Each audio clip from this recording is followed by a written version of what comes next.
गहरी रात थी और अमन अपने दोस्तों के साथ एक अनजान जंगल में कैंपिंग करने आया था। वह जंगल, जिसे लोग काली छाया का जंगल कहते थे, अपने रहस्यमय और भयानक किस्सों के लिए मशहूर था। गांव वालों का कहना था कि वहां रात में रुकने वाले कभी वापस नहीं लौटते। अमन और उसके दोस्त इन बातों को अंधविश्वास मानकर हंसते थे। उन्होंने जंगल के बीच एक खुली जगह पर टेंट लगाया। रात होते होते ठंडी हवा ने माहौल को डरावना बना दिया। अमन को दूर पेड़ों के बीच से किसी के चलने की आवाज सुनाई दी। उसने बाकी दोस्तों को बताया, लेकिन किसी ने उसकी बात पर ध्यान नहीं दिया। आधी रात को अचानक अमन की नींद खुली। उसने देखा कि उसके दोस्त गायब थे। टेंट के बाहर निकलकर उसने चारों ओर देखा। अंधेरे में केवल पेड़ों की सरसराहट सुनाई दे रही थी। तभी उसे एक अजीब सी फुसफुसाहट सुनाई दी।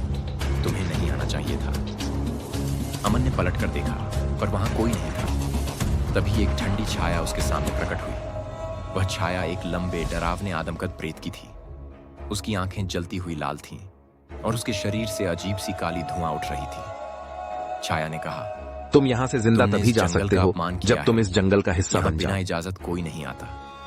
तुम्हें और तुम्हारे दोस्तों को इसकी सजा मिलेगी। डर के मारे अमन वहां से भागने लगा। रास्ता भटक चुका था। अचानक उसने देखा कि उसके दोस्त पेड़ों पर उलटे लटके हुए थे।